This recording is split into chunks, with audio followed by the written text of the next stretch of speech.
What drives a person to destroy something beautiful just to claim a piece of it for themselves? In the quiet town of Willow Creek, where maple trees lined the streets and the community park was a haven for young and old, one woman's actions would unravel a tale of greed, defiance, and bitter consequences. This is the story of Karen Whitmore, a woman whose obsession with control spiraled into a tragedy that left a town forever changed. Karen Whitmore was a familiar face in Willow Creek, though not for the warmest reasons. At 42, she was a meticulous real estate agent, known for her sharp tongue and unrelenting need to have things her way. Her manicured nails, designer handbags, and perfectly pressed blazers gave her an air of authority. But beneath the polished exterior was a woman who saw the world as a battlefield where she had to win at all costs. The park, with its sprawling green lawns and a single, weathered oak bench under a century-old tree, was her latest conquest. The bench was no ordinary seat. Carved with intricate floral patterns, it had been a gift to the town from a beloved local artist, Eliza Monroe, who passed away a decade ago. It was a symbol of Willow Creek's heart, a place where couples proposed, children scribbled their dreams in notebooks, and elders shared stories of days gone by. Karen, however, saw it differently. To her, it was an obstacle, a wasted space that could serve a more practical purpose. It began with a rumor. Karen had been eyeing the park for a new development project, a gated community with luxury condos that would boost her commission and cement her status in Willow Creek's elite circles. The bench, positioned at the park's entrance, was an eyesore in her vision of modern perfection. But it wasn't just aesthetics driving her. Karen had a secret. She'd been hiding sensitive documents, contracts, financial records, and a few questionable deals in a hollowed-out compartment she'd carved into the bench's underside. It was her private storage, a clever workaround to avoid prying eyes at her office or home. The bench, to her, was a tool, not a treasure. One crisp autumn evening, as the sun dipped below the horizon, Karen was seen at the park with a toolbox. She worked quickly, her movements sharp and deliberate, chiseling away at the bench's base to expand her hidden compartment. The sound of splintering would echoed faintly, but the park was empty, or so she thought. She didn't notice 16-year-old Mia Alvarez, a quiet girl who often sat on the bench to sketch the world around her, watching from behind a nearby tree. Mia's heart sank as she saw the bench, her sanctuary, being defaced. She clutched her sketchbook, torn between confronting Karen and running home. Mia wasn't just any teenager. She was Eliza Monroe's granddaughter, raised on stories of her grandmother's love for the bench and the community it represented. To Mia, the bench was a connection to a woman she'd never met but felt deeply through her art. She didn't confront Karen that night. Instead, she took photos with her phone, her hands trembling with anger and disbelief.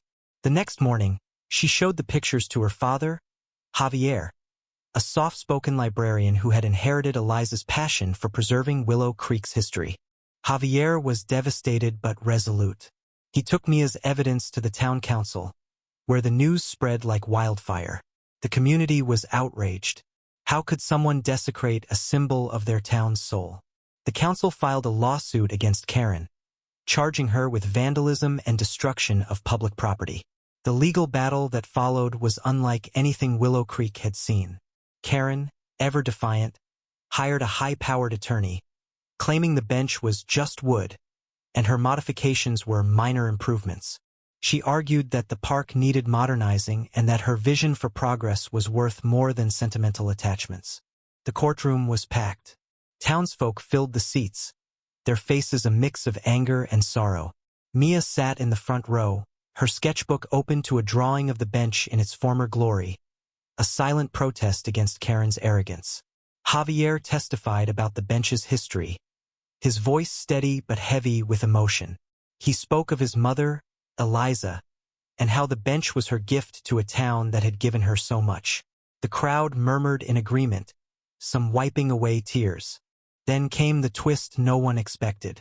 During the trial, a new witness emerged, Danny Carter, a reclusive handyman who had worked odd jobs for Karen over the years. Danny was a wiry man in his 50s, with a limp and a guarded demeanor. He hadn't been seen in town for months, and his sudden appearance sent whispers through the courtroom. Under oath, he revealed a shocking truth. Karen had paid him to help her hollow out the bench months earlier, promising him a cut of her real estate profits if he kept quiet. But Danny, who had grown up sitting on that same bench with his late mother, couldn't live with the guilt. He'd kept records of their conversations, texts, receipts, even a voice recording of Karen instructing him to make it quick and discreet. The evidence was damning. Karen's face drained of color as Danny's testimony unfolded. Her attorney tried to discredit him, painting him as a disgruntled employee with a grudge, but the recordings were undeniable. The courtroom buzzed with gasps and murmurs. Mia, watching from her seat, felt a surge of vindication but also a pang of sadness. She hadn't wanted to destroy anyone. She just wanted to protect her grandmother's legacy. The trial stretched on for weeks, each day peeling back layers of Karen's calculated schemes. The prosecution revealed that the documents hidden in the bench included forged signatures and falsified property records, part of Karen's plan to push through her development project. The bench wasn't just a storage unit, it was a hiding place for her crimes. The judge, a stern woman named Margaret Holt, didn't hesitate. She ruled in favor of the town, fining Karen $120,000 for damages, legal fees, and punitive measures. The bench would be restored, but the cost was more than financial. It was a blow to Karen's reputation and her carefully curated life. As the verdict was read, Karen sat motionless, her eyes fixed on the floor. The woman who had once strode through Willow Creek like she owned it was now a pariah. The townsfolk didn't cheer. The weight of the moment was too heavy. Mia, clutching her sketchbook, felt no joy, only a hollow sense of justice. Javier put an arm around her, whispering, "We did what was right, Mija." But the story didn't end in the courtroom. Karen's life unraveled. Her real estate license was revoked, her clients abandoned her, and her husband, embarrassed by the scandal, filed for divorce. She moved away from Willow Creek, leaving behind a town that would never forget her name, but not for the reasons she'd once hoped. The bench was restored, thanks to donations from the community and Danny's volunteer work.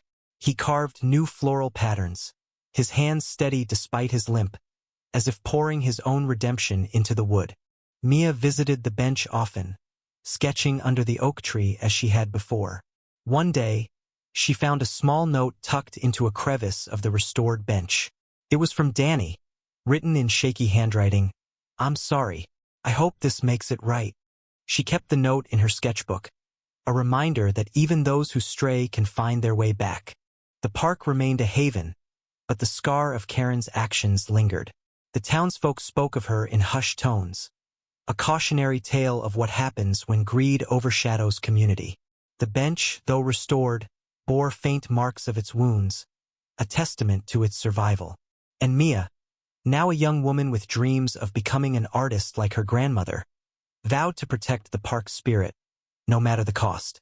Karen's fall was a bitter lesson, not just for her but for everyone who heard her story. She had seen the bench as a means to an end, a tool to bend to her will. But in the end, it was she who was broken, her legacy reduced to a fine she could never repay and a name synonymous with loss. The park, the bench, and the people of Willow Creek endured, their bonds stronger for it. But the price of that strength was a heartbreak no one could forget. Nd.